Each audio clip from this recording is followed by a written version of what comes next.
नमस्कार दोस्तों, स्वागत है आपका। आज हम लोग मैसूर राज्य का उदय कैसे हुआ, उससे पूरी विस्तार पूर्वक एक-एक घटनाओं को एक कहानी के माध्यम से जानेंगे और समझेंगे।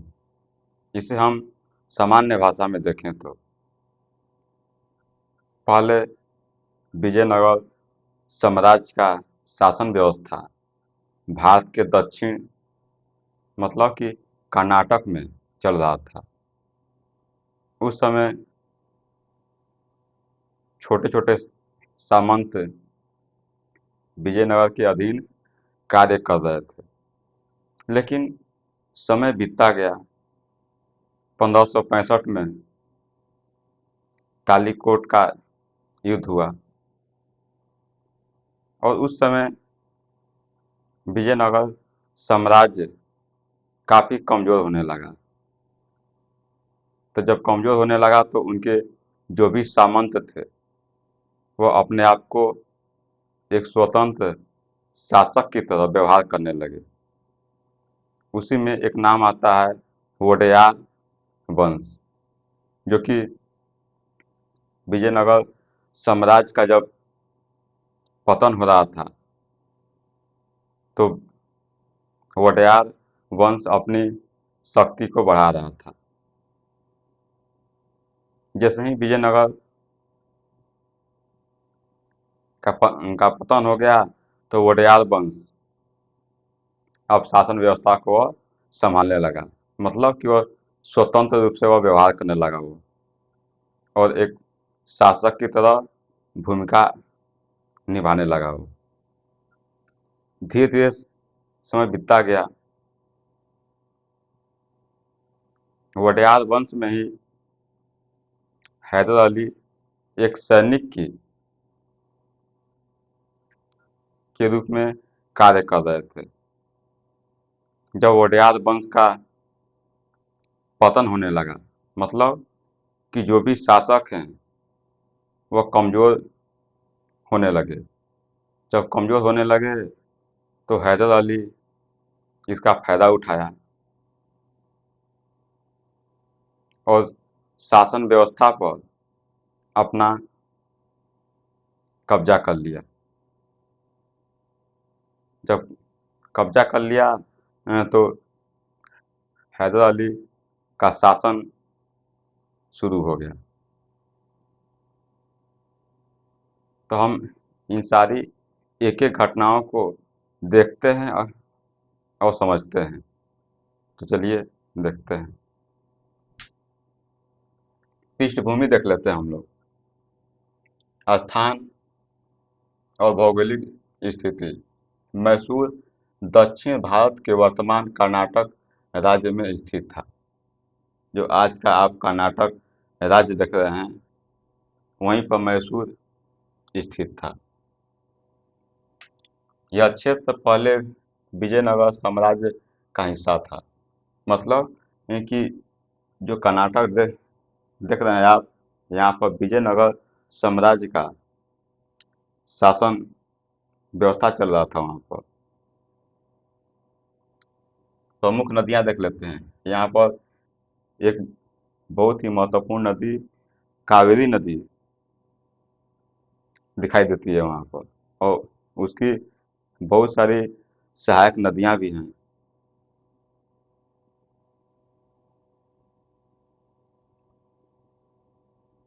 फिर देखें तो राजनीतिक स्थिति देख लेते हैं कि उस समय राजनीतिक जो परिस्थिति थी, स्थिति थी कैसी थी, उसको हम लोग देखते हैं।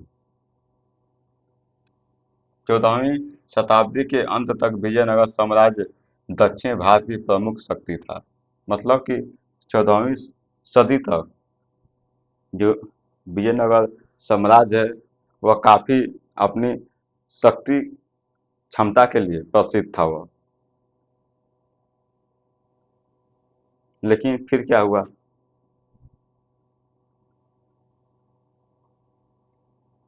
इसके अधीन कई छोटे छोटे सामंत राज्य थे, जिनमें से एक था मैसूर। जब विजयनगर साम्राज्य का शासन व्यवस्था अच्छी तरह से चल रहा था, तो उस समय विजयनगर के अधीन छोटे छोटे सामंत थे, जिसमें एक नाम आता है मैसूर, जो कि बाद में मैसूर अपने नाम को पूरी विख्यात करेगा, स्थापित करेगा, मैसूर राज्य के नाम से जाना जाएगा। तो और भी देखते हैं। विजयनगर के पतन के बाद इन सामंत राज्यों ने स्वतंत्रता की दिशा में कदम बढ़ाए। जब विजयनगर का पतन होने लगा, तो उस समय जो भी छोटे छोटे सामंत थे, वह अपने आप को स्वतंत्र करने की कोशिश करने लगे। उसी में एक नाम आता है वोडेयार वंश। जब देखा कि विजयनगर साम्राज्य काफी कमजोर हो रहा है, जो भी शासक आ रहे हैं यह उतने मजबूत नहीं हैं जो कि शासन व्यवस्था को अच्छी तरह से चला सकें, तो वोडेयार वंश अपनी शक्ति को बढ़ाने लगा। जब विजयनगर का पतन हो गया, तो वोडेयार वंश सामने आया और वह शासन व्यवस्था को संभालने लगा, वो क्योंकि वह शक्तिशाली बन गया है, अपनी स्थिति को मजबूत कर लिया है, अपने शक्ति का विस्तार कर लिया है। और भी देखते हैं फिर क्या हुआ। मैसूर राज्य का उदय देख लेते हैं। मैसूर राज्य का उदय कैसे हुआ, उसके पीछे की सारी घटनाओं को एक एक कर देखते हैं। देखिए, स्थापना देंगे तो 1399 में कैसे हुआ। मैसूर राज्य की स्थापना राजा यदुराज वोडेयार ने की। मैसूर राज्य की स्थापना 1399 में यदुराज वोडेयार ने की। तो इतना आप ध्यान रखिएगा। परंपरा के अनुसार यदुराय और उनके भाई कृष्णराय उत्तर भारत के यादव कुल से थे, जो धार्मिक यात्रा के दौरान दक्षिण में बस गए। यह देखा जाए तो यह यादव कुल से थे और धार्मिक यात्रा के दौरान यह दक्षिण भारत में बस गए। तो ये जो भी हैं यह धार्मिक हैं। देखेंगे तो वहाँ पर चामुंडा देवी की मंदिर भी दिखाई देता है वहाँ पर। और भी देखते हैं।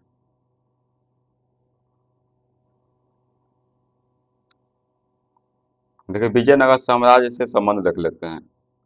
प्रारंभ में मैसूर वोडेयार वंश विजयनगर साम्राज्य के जागीरदार थे।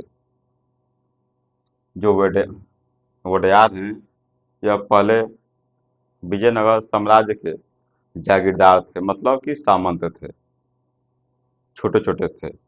लेकिन अपनी शक्ति का विस्तार करने के बाद वोडेयार वंश एक शक्तिशाली शासक के रूप में सामने आया, साम्राज्य के रूप में सामने आया। और क्या हुआ, देखिए, उन्होंने विजयनगर के प्रति निष्ठा बनाए रखी। जो भी जो विजयनगर के प्रति उनकी निष्ठा थी, क्योंकि पहले वह सामंत थे, जागीरदार थे, तो विजयनगर की पूरी तरह से देख रेख शासन व्यवस्था को वह संभाल रहे थे। वो अपनी निष्ठा को विजयनगर के प्रति दिखा रहे थे, मतलब कि वफादार थे उनके। लेकिन फिर क्या हुआ, परंतु 1565 में तालीकोट की लड़ाई के बाद जब विजयनगर का पतन हुआ, तो वोडेयार वंश ने स्वतंत्रता प्राप्त की। लेकिन जब 1565 में ताली कोट का लड़ाई हुआ, उस समय से विजयनगर का पतन शुरू हो गया। क्यों? बात आती है कि क्यों पतन शुरू हुआ? क्योंकि जो भी शासक है वह कमजोर है। जब कमजोर शासक है तो शासन व्यवस्था को अच्छी तरह से वह चला नहीं पाए। जब वह अच्छी तरह से नहीं चलाएंगे तो शासन व्यवस्था क्या हो जाएगा? कमजोर होने लगेगा। और इसी कमजोरी का फायदा वोडेयार वंश ने उठाया। देखते हैं। तो यहाँ पर जब विजयनगर का पतन हुआ तब वोडेयार वंश ने स्वतंत्रता प्राप्त की, मतलब कि अपनी स्वतंत्र शक्ति के रूप में सामने आया और कहा कि अब शासन हम करेंगे यहाँ। तो यहाँ पर वोडेयार वंश शासन करना शुरू कर दिया। और भी देखते हैं वोडेयार वंश का विस्तार। देख लेते हैं कि वोडेयार वंश का विस्तार कैसे हुआ, कौन कौन से शासक है, उसको भी हम लोग देख लेते हैं। देखिए मैसूर पहला नाम आता है चामराजा वोडेयार, जो कि 1513 से 1553 तक यह शासन व्यवस्था को चलाने के लिए दिखाई दिए। पहला नाम आता है। मैसूर के शुरुआती शासकों में से एक जिन्होंने राज्य को स्थिरता दी, मतलब कि जो वोडियार वंश है इसको मजबूत बनाने में चामराजा वोडेयार की महत्वपूर्ण भूमिका है। फिर क्या हुआ? प्रशासनिक ढांचे की नींव रखी गई। प्रशासन मतलब कि शासन व्यवस्था को कैसे चलाया जाएगा, इसकी नींव रखी गई। क्योंकि आपको शासन व्यवस्था संभालना है तो आपके पास सैनिक होने चाहिए, प्रशासन बेहतर होना चाहिए। तो इन सब पर ध्यान दिया गया चामराजा वोडेयार के द्वारा। फिर उसके बाद आए राजा तिमराज वोडेयार, दूसरे राजा हैं जो कि 1553 से 1572 तक यह शासन किए। विजयनगर साम्राज्य के अंत तक सामंती निष्ठा निभाई, सीमा की रक्षा की, मतलब कि शासन व्यवस्था को यह चला रहे हैं, अब सीमा की रक्षा कर रहे हैं। लेकिन फिर क्या हुआ? और भी कौन शासक है? तीसरे शासक आते हैं कि राजा चामराजा सिक्स, राजा चामराज सिक्स आते हैं। वह 1572 से 1576 तक वह शासन करते हैं। इतना आप समझे होंगे। आप अल्पकालिक शासन लेकिन स्थानीय प्रशासन को सशक्त किया। भले ही इनका शासनकाल 4 वर्षों का है, लेकिन 4 वर्षों में ही इन्होंने काफी अच्छे से शासन व्यवस्था को संभाला और वोडेयार वंश को मजबूत बनाने में अपनी महत्वपूर्ण भूमिका निभाई। और भी देखते हैं। फिर अगला शासक आते हैं राजा बोम राजा वोडेयार, जो कि 1576 से 1600 तक शासन किए। तो इनका शासनकाल थोड़ा सा लंबा है। देखिए स्थानीय व्यापार को प्रोत्साहित किया।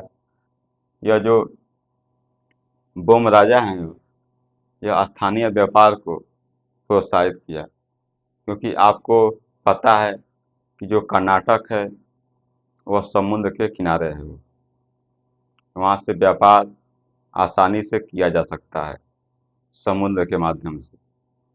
तो यहाँ पर व्यापार को भी क्या किए?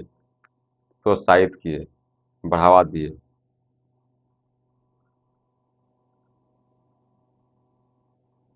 और भी देखते हैं। फिर अगला शासक कौन है? राजा वोडेयार प्रथम, जो कि 1578 से 1617 तक यह शासन व्यवस्था को यह संभाले। यहाँ पर क्या हुआ? वास्तविक रूप से मैसूर राज्य का स्वतंत्र संस्थापक माने जाते हैं। यह कहा जाए तो वास्तविक संस्थापक राजा वोडेयार प्रथम को माना जाता है, क्योंकि यह खुलकर शासन व्यवस्था को चलाया, अपनी शक्ति का पूरा विस्तार किया। तो मतलब कि वास्तविक शासक राजा वोडेयार प्रथम को माना जाता है। और भी देखते हैं कि फिर क्या हुआ। 1610 ईस्वी में विजयनगर के श्रीरंगपट्टनम पर कब्जा किया और इसे राजधानी बनाया। 1610 ईस्वी में श्रीरंगपट्टनम पर कब्जा किया और उसे अपनी राजधानी बना लिया। तो काफी शक्तिशाली हैं, तभी तो कब्जा कर रहे हैं, शक्ति है इनके पास। फिर देखते हैं स्वयं को अब स्वतंत्र राजा घोषित किया। अब अपने आप को स्वतंत्र राजा के रूप में घोषित कर दिया कि हम किसी के दबाव में शासन नहीं कर रहे हैं, हम स्वतंत्र हैं। हम तो यह अपने आप को एक शासक की तरह, स्वतंत्र शासक की तरह व्यवहार किया, सबको दिखाया कि हम एक स्वतंत्र रूप से शासन कर रहे हैं, किसी के अधीन हम नहीं हैं। और भी देख लेते हैं। देखें, इस प्रकार मैसूर ने सामंती राज्य से एक स्वतंत्र साम्राज्य का रूप लिया। जो वोडेयार वंश है वह एक सामंत से स्वतंत्र शासक की ओर कदम बढ़ाया। पहले सामंत थे, लेकिन अब शासन व्यवस्था में अब आ गए, शासन करने लगे, अपने आप को एक मजबूत स्थिति में ला दिए, जो कि शासन व्यवस्था को अपने हाथों में लेकर शासन को चला रहे हैं। और भी देखते हैं। सांस्कृतिक और प्रशासनिक विकास देख लेते हैं कि सांस्कृतिक और प्रशासनिक विकास के बारे में हम लोग बात कर लेते हैं। राजधानी देखें तो श्रीरंगपट्टनम रणनीतिक दृष्टि से सुरक्षित और व्यापारिक दृष्टि से महत्वपूर्ण है। राजनीतिक दृष्टि से देखा जाए तो काफ़ी असुरक्षित है, लेकिन व्यापारिक दृष्टि से देखा जाए तो काफ़ी महत्वपूर्ण है, क्योंकि हम बताए आपको कि जो कर्नाटक है वह समुद्र के किनारे है और वहाँ से विदेशों से व्यापार आसानी से किया जा सकता है। तो व्यापार को लेकर काफ़ी यह महत्वपूर्ण है। और भी देखते हैं। प्रशासनिक व्यवस्था देख लेते हैं कि उस समय प्रशासनिक व्यवस्था कैसी थी। उस समय वोडेयार शासकों ने भी, वोडेयार जो शासक हैं, देखते हैं, वोडेयार शासकों ने भूमि, राजस्व, सैनिक, धार्मिक विभागों को व्यवस्थित किया। जो वोडेयार शासक है वह भूमि, राजस्व, सैनिक, धार्मिक, जो भी वहाँ पर विभाग कार्य कर रहे हैं, सबको व्यवस्थित किया, सुचारू रूप से चल सके, इसके लिए उन्होंने कार्य किया। और भी देखते हैं। धर्म और संस्कृति देख लेते हैं। यहाँ पर देखें तो शासक स्वयं को राजा धीराज कहने लगे, जो कि राजा धीराज एक उपाधि है, जो कि शक्ति को बताता है कि राजा के पास कितनी शक्ति है। तो उस समय राजा धीराज की भी उपाधि प्राप्त की गई। अपने को बताया गया कि हम भी किसी से कम नहीं हैं, हम हमारे पास भी शक्ति बहुत ज़्यादा है। मतलब कि अपने आप को दिखाने का प्रयास कर रहे हैं। धर्म और संस्कृति की बात कर लेते हैं हम लोग। वोडयार वंश वैष्णव परंपरा का पालन करता था। मतलब कि जो वोडयार वंश है वह वैष्णव वैष्णव धर्म को वह मानता था। वो उसके पद चिन्हों पर वह चलता था। वो तो देखते हैं मंदिर निर्माण विशेष रूप से चामुंडी देवी का पुनरुद्धार किया गया। उस समय में मंदिर बनाए गए जो कि चामुंड देवी का मंदिर का नाम सामने आता है। उसका निर्माण किया गया, पुनरुद्धार किया गया। और भी देखते हैं संस्कृत, कन्नड़ और तेलुगु साहित्य का संरक्षक हुआ।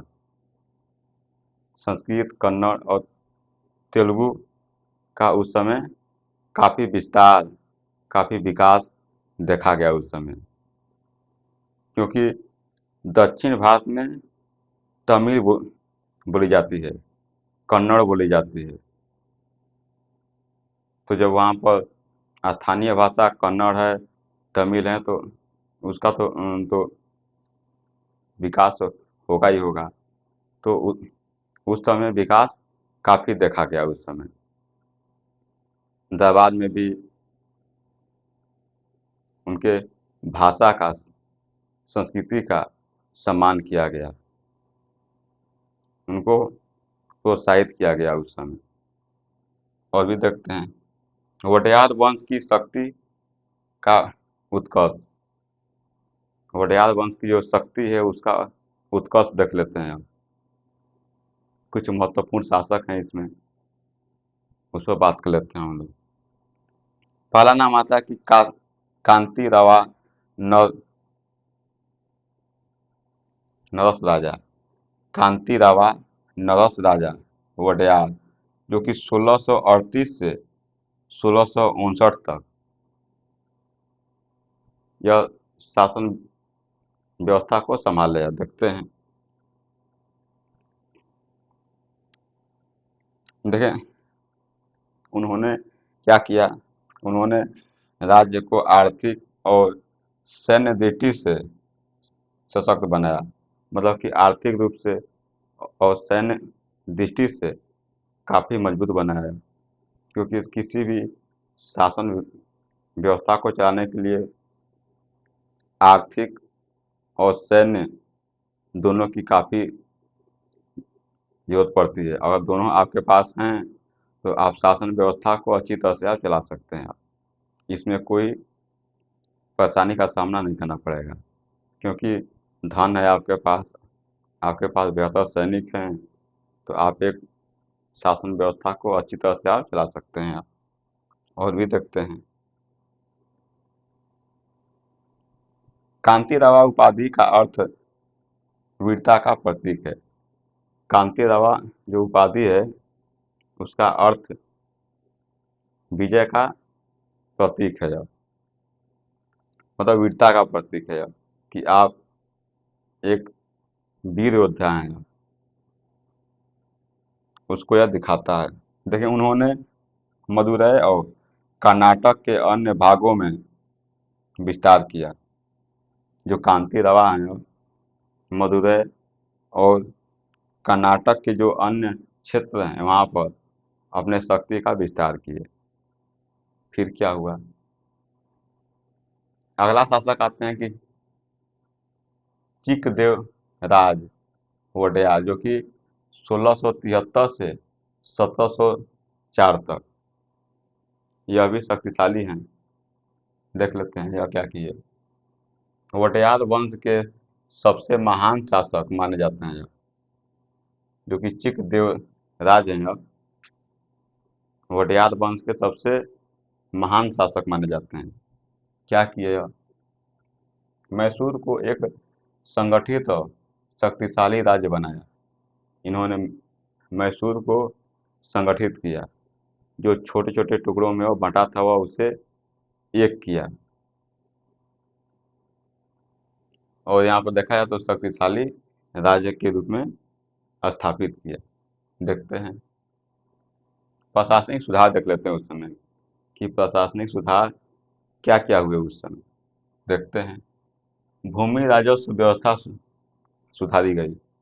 जो भूमि राजस्व व्यवस्था है, जिससे कि आप भूमि से आपको लगान आ रहा है, टैक्स आ रहा है, इसमें सुधार किया गया है इसमें। फिर देखें तो शिष्ट SIST नामक भूमि राजस्व नीति लागू की गई। SIST नामक भूमि राजस्व नीति लागू की गई उस समय। तो इतना बात समझे होंगे आप। और भी देखते हैं।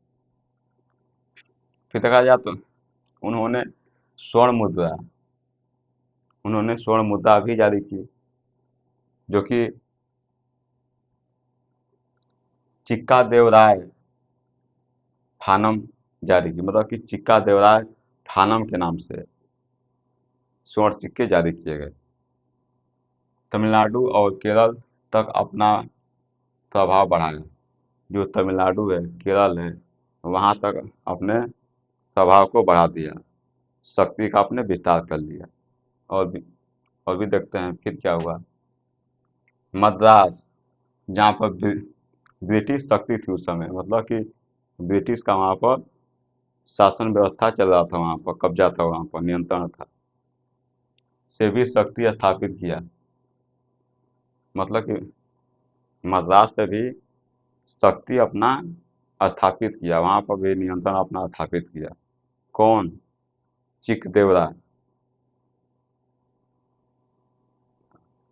और भी देखते हैं वडियार वंश का पतन और हैदर अली का उदय। वडियार वंश का अब पतन देख लेते हैं, और हैदर अली का कैसे उदय हुआ उसको भी हम लोग देख लेते हैं।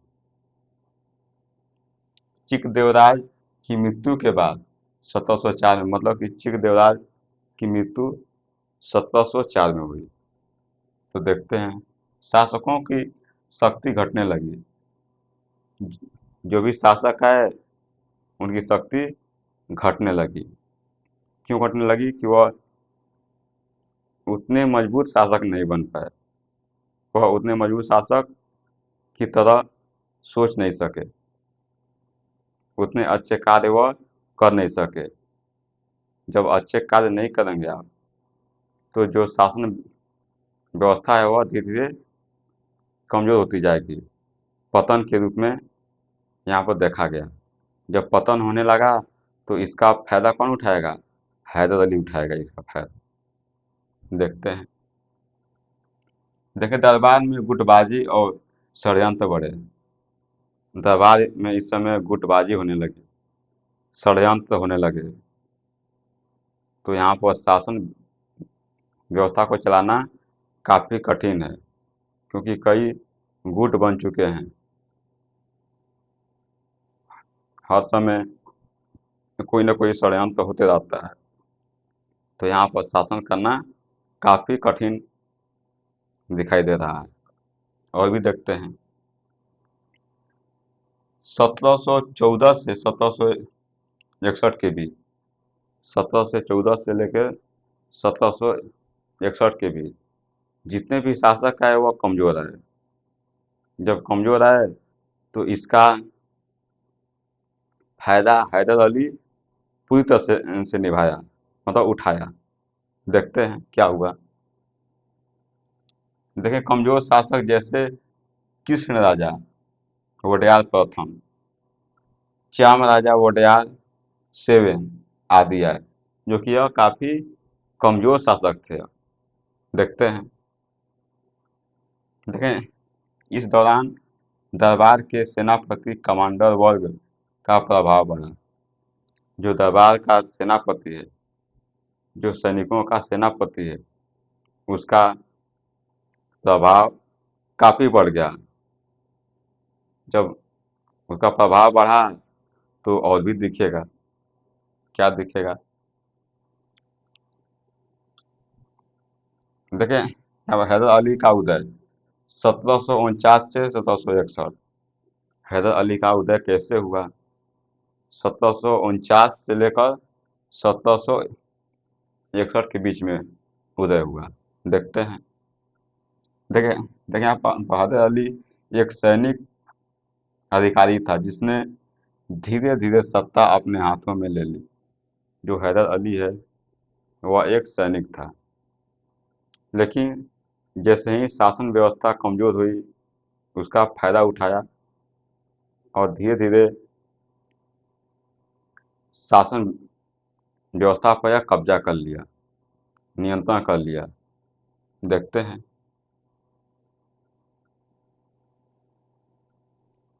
1761 तक उसने वोडेयार शासक को नाम मात्र का राजा बना दिया। मतलब कि यह देखा जाए तो जो हैदर अली है यह किंग मेकर की भूमिका निभा रहा है। मतलब कि जो शासक है वह नाम मात्र के शासक हैं। सारी शक्ति, वास्तविक शक्ति किसके पास है? हैदर अली के पास है। और भी देखते हैं। तो यहाँ पर देखा जाए तो 1761 तक उसने वोडेयार शासक को नाम मात्र का राजा बना दिया और स्वयं शासन संभाला। मतलब कि जो राजा हैं वह नाम मात्र के राजा हैं, सारी शक्ति हैदर अली के पास है, क्योंकि यह पर्दे के पीछे कार्य कर रहा है। पर्दे के सामने जो शासक बैठा है, लेकिन वह एक नाम मात्र का शासक है। वो तो हैदर अली क्या कर रहा है? इसका फायदा उठा रहा है। अब क्या होगा देखें। इस प्रकार वोडेयार वंश की वास्तविक सत्ता समाप्त हो गई। जो वोडेयार वंश की वास्तविक सत्ता है वह क्या हो गई? समाप्त हो गई। वो फिर क्या हुआ? हैदर अली का शासन शुरू हुआ। अब यहाँ से हैदर अली का शासन शुरू हुआ। तो आशा करते हैं कि मैसूर राज्य का उदय कैसे हुआ, इसे पूरी विस्तार पूर्वक एक एक घटनाओं को समझे होंगे।